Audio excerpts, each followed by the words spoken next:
नमस्कार, आप सभी का पासीघाट न्यूज़ पे आज हम आपके सामने एक महत्वपूर्ण कार्यक्रम लाए हैं मोक्सियांग, जिसका उद्देश्य है हमारे ग्रह की सबसे सुंदर और संवेदनशील प्राणियों डॉल्फिन्स को बचाने का। ये अवेयरनेस प्रोग्राम गोप हायर सेकेंडरी स्कूल बोलगुरी में रखा गया है।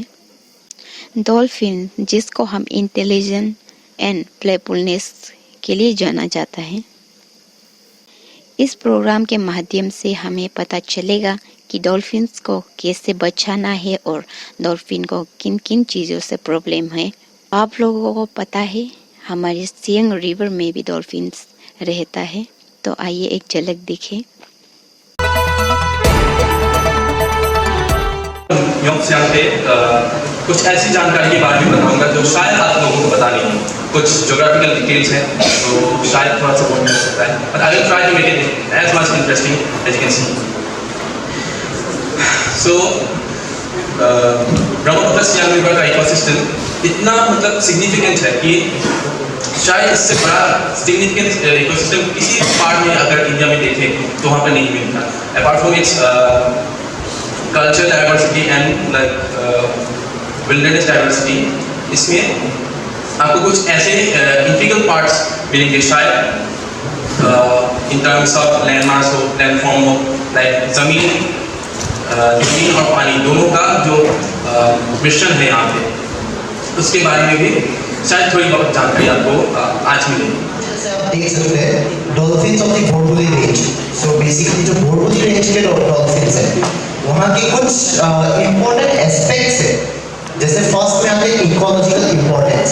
सो इकोलॉजिकल इम्पोर्टेंस जब हम कहते हैं इस विषय पे बात करते हैं तो इससे हम लोग क्या समझते हैं।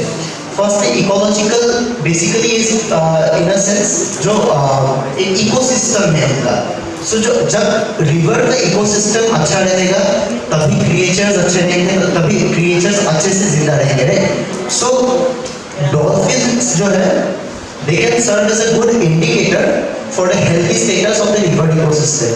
यानी कि अगर डॉल्फिन्स अच्छे से रिवर में रह सकते हैं so we can safely assume और कह सकते हैं कि हाँ हम लोग का जो रिवर सिस्टम है इसका जो इकोसिस्टम है वो हेल्दी एंड सही है, ठीक है। So this is one of the reason why we need to focus on conserving and also protecting the dolphins in the Borgulu range।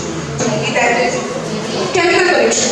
तो इंडिया तेजी से डेवलप हो रहा है and so is not, but इस डेवलपमेंट के पीछे जो ब्लैक साइड है वो है pollution and that's the main reason about chemical pollution. Okay, chemical pollution क्यों हो रहा है? कंपनीज आ रही है, एक जगह डेवलप हो रही है, कंपनीज ज़्यादा बढ़ रही है, तो कंपनीज अगर आएगी डेवलपमेंट चाहिए, ये जो हम लोग अच्छे अच्छे कपड़े पहन रहे हैं, ये जो अच्छा अच्छा खाना खा रहे हैं, इसका एक साइड इफेक्ट भी आता है ना। जब कंपनीज आएंगी पोल्यूशन आएगा तो जो जो वेस्टेज है वो नदी में बहता है, वैसे नदी खराब हो जाती है। In short the water is contaminated with toxins and toxic जो भी बोला जाए। And then the next pollution is plastic pollution. Oh my god, plastic सबसे बड़ा यूजेस ऑफ प्लास्टिक। अभी हम लोग जिसमें बैठ रहे हैं chairs are made of plastic, हम लोग जिस बॉटल में पानी पीते हैं वो भी प्लास्टिक से बना हुआ है। और आप लोगों को तो ये पता होगा ना कि प्लास्टिक के कितने सारे साइड इफेक्ट्स है। प्लास्टिक ऑलमोस्ट 1000 साल से ज़्यादा लेता है उसको डिकम्पोज करने के लिए, तो सोचिए ना कितना सारा प्लास्टिक हमारे नदी में है। So, let me introduce myself. मेरा नाम है प्रीति खोइकिया। I am also from Cotton University, Assam. So, मेरे फ्रेंड वर्षा ने उसने हमें पॉल्यूशन और वेस्ट मैनेजमेंट के बारे में बताया। So, वाइल्ड लाइफ सियांग और डॉल्फिन कंजर्वेशन से रिलेटेड मैं और एक इम्पॉर्टेंट टॉपिक के बारे में बोलना चाहती हूँ। So, here is the slide. Addressing the challenges of range officers। So, मैं बात करना चाहती हूँ हमारे रेंज ऑफिसर्स के बारे में, जो protection, wild protection, wild conservation, हमारे जो रिवर है सियांग रिवर या फिर फॉरेस्ट जंगल, वो सबका सुरक्षा के लिए या फिर वो सबका बेटरमेंट के लिए जो देखभाल करते हैं उन लोग के बारे में बात करना चाहती हूँ।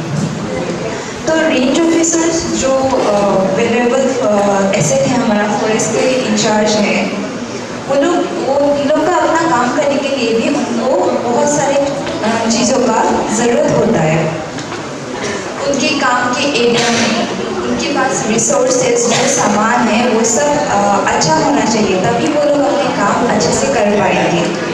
तो उनके पास जो काम करने का, देखभाल करने का काम है, वो करने के लिए जो भी चीज़ें चाहिए ना, वो सब अच्छे से और बेटर करना चाहिए हमें। जैसे कि बोटिंग सेफ्टी, बोटिंग से वो लोग जो सियांग रिवर का देखभाल करते हैं, वो लोग बोट लेके जाते हैं ना रिवर में क्या हो रहा है क्या नहीं हो रहा है, रिवर का इकोसिस्टम ठीक है या नहीं है, वहाँ का रिवर में रहने वाले मछलियाँ हो या फिर जो भी फिशरमैन कम्युनिटी हो, फिशिंग करने जो जाते हैं वो लोग रिवर का साइड में या फिर रिवर का बीच में भी चले जाते हैं ना, तो वो लोग भी सेफ है या नहीं, वो सब कौन देखते हैं? हमारे रेंज ऑफिसर्स वो सब देखते रहते हैं। तो वो सब देखने के लिए उनको भी अच्छा बोट चाहिए, नॉर्मल बोट से तो होगा नहीं, उनके लिए मतलब अच्छे से इक्विप स्पेसिफिक बोट चाहिए कि वो लोग अच्छे से वो गाइड कर पाए, रिवर्स को देख पाए। तो ये बोटिंग सेफ्टी एक बहुत ही इम्पोर्टेंट चीज़ है, नॉर्मल बोट से नहीं हो सकता है, अच्छा मतलब सेफ बोट्स चाहिए। और तो रेंज ऑफिसर्स का काम और बेहतर बनाने के लिए हम क्या कर सकते हैं, वही सब इस स्लाइड में है। तो let me start it. Range officers के पास वो मिलिफ का सुरक्षा के लिए जो नाव है उसका कंडीशन एकदम अच्छा होना चाहिए, मतलब वो हमें चेक करना चाहिए पहले ही। वो लोग जो नाव लेके जाते हैं वो सब काम करने के लिए, उसके पहले ही उसका कंडीशन हमें चेक करना चाहिए। डॉल्फिन कंजर्वेशन से जुड़ी हुई इको टूरिज्म लोकल बिजनेसेस को भी प्रमोट करता है, जैसे कि food, transport services, then we have the handmade crafts. इन सब से एक स्ट्रॉन्ग लोकल सप्लाई चेन बनती है जो लोकल वेंडर्स और आर्टिसंस के लिए बहुत ही फायदेमंद होती है। Third we have the community empowerment. Dolphin conservation से कम्युनिटीज को एम्पावरमेंट मिलती है, क्योंकि ये नए नए इकोनॉमिक अपॉर्चुनिटीज को क्रिएट करता है। जब लोग आप जैसे लोकल लोग कंजर्वेशन और टूरिज्म एक्टिविटीज में एक्टिवली पार्टिसिपेट करते हैं, तब उनमें आप सब में एक एनवायरनमेंट को लेके, एनवायरनमेंट को प्रोटेक्ट करने का एक सेंस और प्राइड आता है।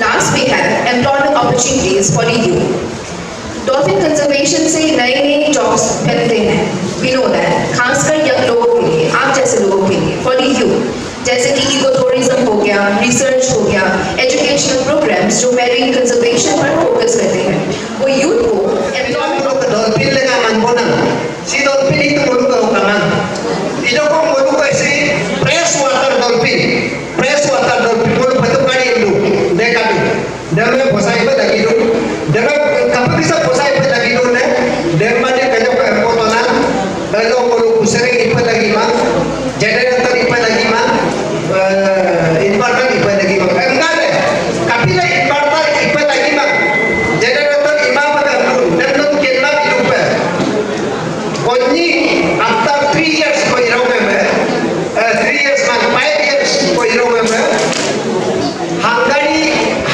elok ko country of Hungary elok ko ego expert pa ako walking 11 days ko ni ego to bu ego expert ko ina me buka point na me buka dubi na me no generator inverter no vedino ego de biye moluk ane video aku video sa ego ko ima tum na ata mai no fitur to ko vedino ko aku ko mai dalo bisa pe nolu upa ka sisa na omo pinie sim ka bebolanga aru ada ko boilanga awa ko boilanga।